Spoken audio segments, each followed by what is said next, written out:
Assalomu alaykum aziz yurtdoshlar. Men ismim Tuyg'unxon Akromovich, ko'p yillik tajribaga ega bosh shifokoriman hamda Fotolor Group asoschilaridan biriman. Bugun sizlar bilan biz uchun juda muhim hamda qalbimizga yaqin bo'lgan yana bir yangilikni bo'lishmoqchimiz. Biz yangi yo'nalishdagi klinikani ochdik. Bu klinika sokin uyqu, xurrak va uyqudagi nafas to'xtashini davolashga ixtisoslashgan.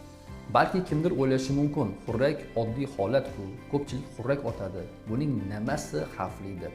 Lekin shifokor sifatida men sizga shuni aytmoqchimanki, xurrak har doim ham oddiy narsa emas.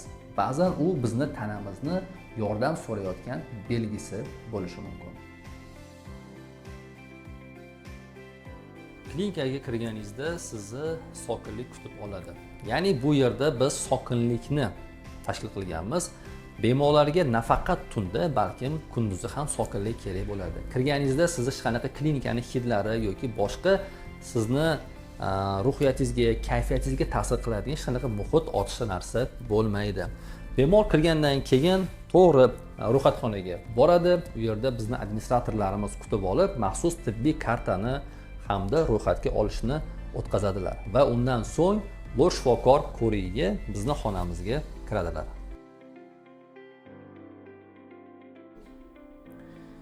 Ko'pchilik buni oddiy charchoq, ish ko'pligi, asabiylik yoki yosh o'tishi bilan bog'laydi. Ammo asl sabab ko'pincha sifatli uyquni yo'qligida bo'ladi. Men bosh shifokor sifatida yillar davomida juda ko'p bemorlarni ko'rdim. Ularning orasida shunaqa insonlar bor ediki, ular yillar davomida tinch uxlay olmagan, oilasi ham uxlay olmagan. Er-xotin alohida xonada uxlashga majbur bo'lishgan. Hattoki farzandlari ham otasini yoki onasini uyqudagi nafas olishidan xavotir olishgan. Ba'zi bemorlar esa shunday deyishadi: "Doktor, men uxlayman, lekin dam olmayman. Ertalab uyg'onsam ham xuddi tun bo'yi ishlagandek bo'laman. Kunduzi mashina haydaganda uyqu bosadi. Hayotimda quvvat qolmagandek." Ana shunday gaplarni eshitganimda men har safar bir narsani chuqur his qilganman. Biz faqat burun, tomoq yoki quloqni davolamaymiz. Biz insonning hayot sifatini, uni kundalik quvonchini, oilasidagi sokinlikni, yuragidagi xotirjamlikni qaytarishga harakat qilamiz. Bosh shifokor siz bilan o'rtacha 30 yoki 45 daqiqa suhbat o'tkazadi. Shoshilmasdan barcha savollaringizga javob beradi va quloq, tomoq, burun bo'yicha barcha tekshiruvlarni amalga oshiradi. Va birlamchi ko'rikdan so'ng biz keyingi xonaga o'tamiz.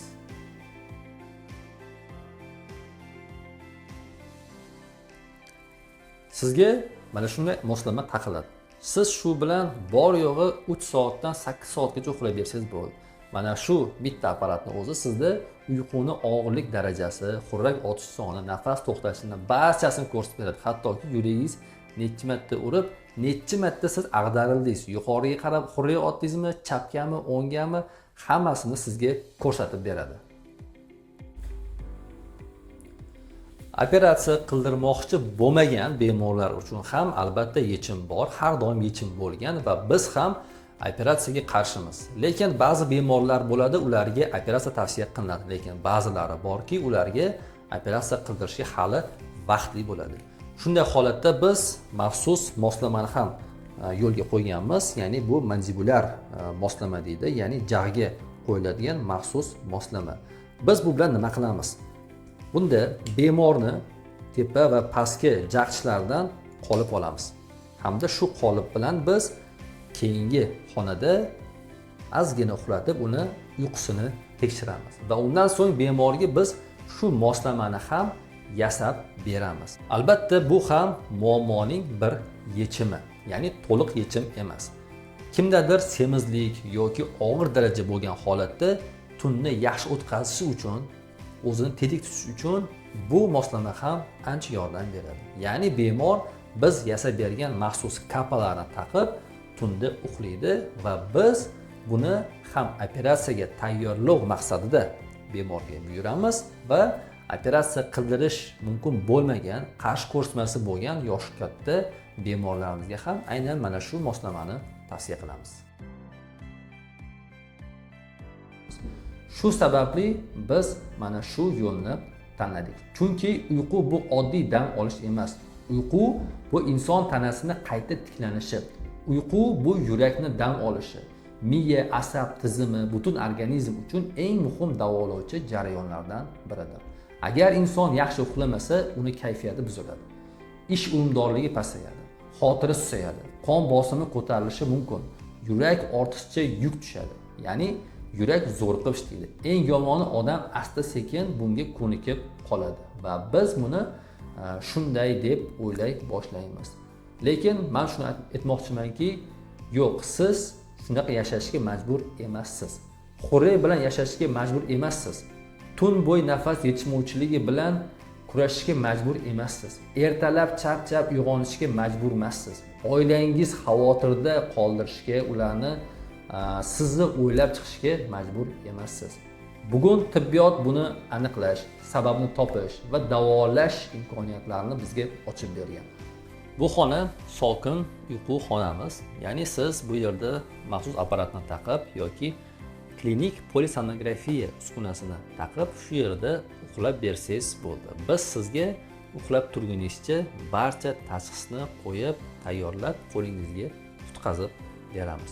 Bu yer tinch va sizga maxsus moslamalar beradi. Ya'ni sizga qulay bo'lish uchun ko'zingizga taqulashga niqob hamda quloqchinlarni beramiz. Ortiqcha shovqinlar sizga xalal qilmasligi uchun. Biz hozir turgan xona bu jarrohlik xonasi hisoblanadi. Eng zamonaviy asbob-uskunalar bilan jihozlangan, barchasi bemorni xavfsizligi uchun eng yaxshi uskunani biz har bittasini tanlab olganmiz. Bir boshidan tanishtirib o'tadigan bo'lsam, biz uchun muhim bo'lgan narsa bu narkoz apparati. Bu ham Germaniya ishlab chiqarilgan Drager firmaga tegishli. Undan so'ng narkozni chuqurligini nazorat qiladigan maxsus bis monitor deymiz. O'sha apparat aynan mana shu bo'ladi. Undan keyin bizni operatsiya jarayonimizni yozadigan va sifatli qilib bizga ko'rsatadigan hamda biz ham keyingi bosqichlarni bemorga tushuntirib berish uchun yaxshi Germaniya ishlab chiqarilgan Karl Storz firmani maxsus kamera tizimini olganmiz. Hamda qonsiz ishlashni biz yaxshi ko'rganimiz uchun maxsus zamonaviy kablator tizimini hamda radio to'lqinli asbob uskunasini ham olganmiz. Bularni barchasi bizni operatsiyamizni sifatli va xavfsiz o'tishiga yordam beradi. Endi uyquni tashxisiga kelsak. Uyquni tashxislashda biz asosiy 3 ta uskunadan foydalanamiz. Birinchisi bizda bu CPAP apparatimiz. Ya'ni bemorga biz CPAP apparatini beramizmi, bermaymizmi, aynan mana shu yordamida biz bemorga tashxis qo'yamiz. Hamda bunga yordamchi bo'lib avvalgi xonamizda biz ko'rib o'tgan mandibular device, ya'ni moslamani biz aynan mana shu 3 ta apparat bilan birga bemorga taqib qo'llab ko'ramiz va bizni ishimizni yengillashtiradigan aynan mana shu endoskop tizimi bo'ladi. Ya'ni egiluvchan endoskop tizim. Biz bu bilan bemorni og'zidan yoki burundan kirib qayerda bemorda xurrak otishga sabab bo'lyapti. Nima uchun bemorda nafas to'xtayapti degan savolga javob olishimiz uchun aynan mana shu kamera tizimi kerak bo'ladi. Va bizni markazda eng katta yutug'i ham aynan shu 3 ta moslamani bir vaqtda qo'llay olishimizdadir. Va eng asosiysi, sizga ko'rsatadigan bo'lsam, biz mana shuni barchasini maxsus programma bor, o'sha programmaga yozib olamiz. Va yozib olganimizdan keyin biz buni bemorga qo'liga fleshkada yoki disk formatida yoki raqamli formatda bemorni Telegram yoki WhatsApp'iga shuni yuborib qo'ysak bo'ladi. Nima uchun? Chunki bemorga nafaqat lor, bu yerda multidisplinar yondashuv kerak bo'ladi. Birinchisi, lor shifokordan bemor chiqadi hamda boshqa lorga bormoqchi bo'lsa ham yoki boshqa joyda operatsiya qildirmoqchi bo'lsa ham bizdagi mukammal va sifatli tizim orqali bemor hamma ma'lumotni olib o'sha shifokorga ham ko'rsatishi mumkin bo'ladi. Bunda eng asosiysi bo'ladigan narsasi shifokorlar uchun yagona bir tizim bo'ladi. Ya'ni bizdagi bu mukammal, ya'ni CPAP, mandibular device hamda gibki endoskop bilan, ya'ni egiluvchan endoskop bilan o'tkazilgan uyqudagi tekshiruvni biz maxsus video formatga tushirib beramiz. Bemor xohlagan joyga olib borib uni ko'rsatishi yoki o'zi xohlasa sun'iy intellekt bilan gaplashishi, uni tahlil qilish imkoniga ega bo'ladi. Ya'ni sokin uyqu nafaqatgina tashxis qo'yish, balki bemorlarga o'zini muammosini elektron formatda ham taqdim etadi. Muhimi muammoni vaqtida tan olish va mutaxassisga murojaat qilish. Biz ochgan yangi klinikani asosiy maqsadi ham aynan shu. Insonlarga sokin, xavfsiz va sog'lom uyquni qaytarish. Bu yerda biz har bir bemorga alohida yondashamiz. Chunki xurreni sababi ham odamda har xil bo'lmaydi.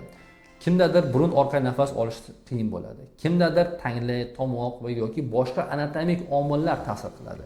Kimdadir ortiqcha vazn, yosh, hayot tarzi yoki boshqa kasalliklar bilan bog'liq bo'lishi mumkin. Men bu klinikani ochishimizda bir narsani sizga aytmoqchiman. Biz shuni niyat qildikki, har bir inson kechasi xotirjam uxlasin, ertalab esa hayotga kuch bilan uyg'onsin. Tasavvur qiling, siz kechasi bilan uxlaysiz. Nafasingiz erkin, yuragingiz ortiqcha zo'riqmaydi, ertalab boshingiz tiniq, kayfiyatingiz yaxshi, oilangiz ham xotirjam. Bu oddiy tuyulishi mumkin, lekin aslida bu katta baxt. Biz ko'p yillik tajribamiz davomida shuni aniqlab, ba'zan inson hayotini o'zgartirishi uchun katta operatsiyalar yoki murakkab qarorlar emas, balki uni uyqusini yaxshilash kifoya bo'ladi. Uyqu yaxshilansa, hayot sifati yaxshilanadi. Nafas yaxshilansa, yurak yengillashadi. Tun sokin bo'lsa, kun barakali bo'ladi. Aziz yurtdoshlar, agar sizda yoki yaqinlaringizda xurrak bo'lsa, uyquda nafas to'xtab qolishi, ertalab charchoq, bosh og'rig'i, kunduzi uyquchanlik, qon bosimini ko'tarilishi kabi belgilar bo'lsa, buni e'tiborsiz qoldirmang. Bu uyat emas, bu oddiy odat ham emas. Bu tekshirish kerak bo'lgan holat. Biz sizga yordam berishga tayyormiz. Bizning yangi klinikamiz sokin uyqu, xurrak va apnoeni davolash markazi siz va yaqinlaringiz uchun xizmat qiladi. Otolog jamoasini maqsadi yana bitta klinikani ochish emas. Bizning maqsadimiz insonlarga sog'lom yurak, sog'lom oila hamda sog'lom, sokin tunni qaytarish. Va biz bu yo'lda sizga yordam beramiz.